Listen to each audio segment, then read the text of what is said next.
한 여성이 잠에서 깼다가 방 안에 들어온 침입자를 발견합니다. 이 여성은 침입자와 몸싸움까지 벌였고 다행히 큰 화는 피했는데요. 그런데 이 사건으로 피해자인 여성이 도리어 억울한 상황에 놓이게 됐습니다. 도대체 무슨 일이 있었던 걸까요? 자, 어머님과 따님이 함께 제보를 주셨어요. 한 남자 때문에 한평생 쌓아온 모든 걸 뺏기게 생겼다. 네, 현재 70대인 제보자는 약 50년 전에 동네 어르신의 소개로 지금의 남편을 만나서 결혼을 했어요. 그때 이 남편이 타지에 있는데 큰 공장을 운영하고 있다는 얘기를 들었거든요.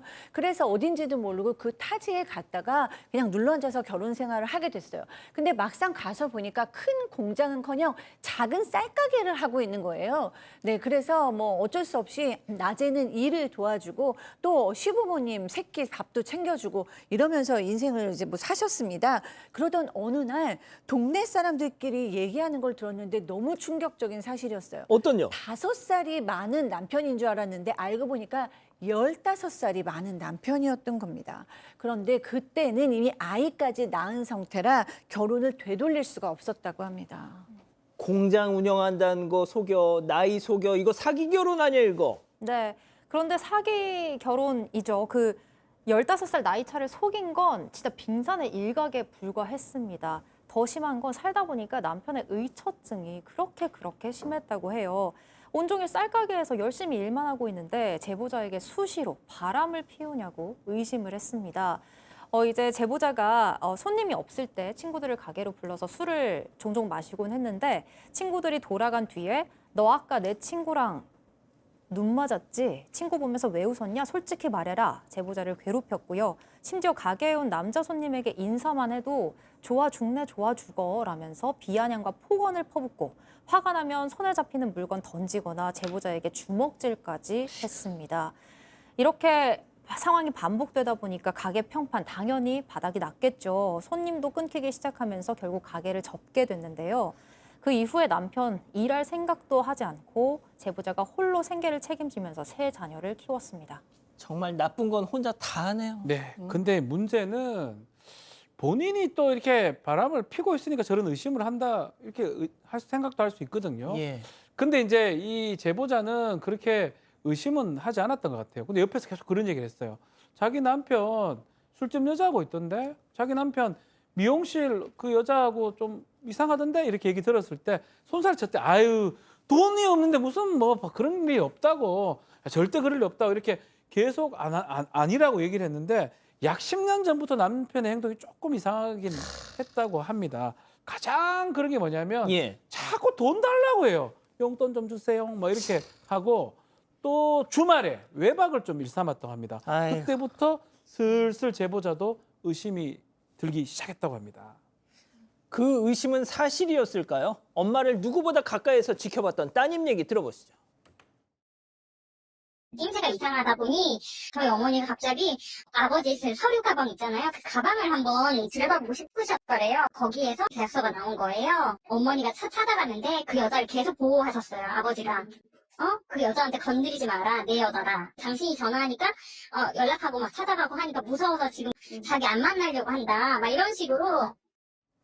그 계약서가 무슨 얘기예요, 변호사님? 네, 남편이 내연녀 앞으로 건물을 얻어줬습니다. 이 상가 건물에 대한 임대차 계약서인데요. 돈이 없다고 그랬잖아요. 아니, 돈이 어디서 났느냐. 시부모에게서 물려받은 시골 땅이 있었는데 이거를 아내인 제보자 몰래 팔아서 그 돈으로 내연녀에게 건물을 얻어준 겁니다. 더 이상 참을 수가 없죠. 예. 곧바로 이혼 소송을 제기했고요. 그런데 이혼 소송 제기한 후에 사고가 생깁니다. 술에 취한 남편이 교통사고를 당해가지고 굉장히 위험한 상황에 빠졌어요. 네, 중태에 빠졌습니다. 뭐 아무리 미워도 그래도 또 자녀도 있고 그러다 보니까 제발 살려만 주세요라고 병원에서 두 손 모아서 빌기도 했는데요. 그 후 의식을 회복했고 이혼 소송도 취하했습니다. 그리고 관계가 바로 회복되지는 않았어요. 오랜 별거 생활을 하면서 혼자서 제보자가 돈을 벌었고요. 또 그 후에도 같은 집에서 살게 됐습니다만 또 각방을 쓰는 생활을 했습니다. 그 다쳐가지고 사경을 헤맬 때 불쌍해서 한번 봐줬던 게 결국 독이 돼서 돌아왔습니다. 그렇습니다. 최근에 잠을 자고 있었는데 뭔가 인기척에 눈을 깨게 됐어요.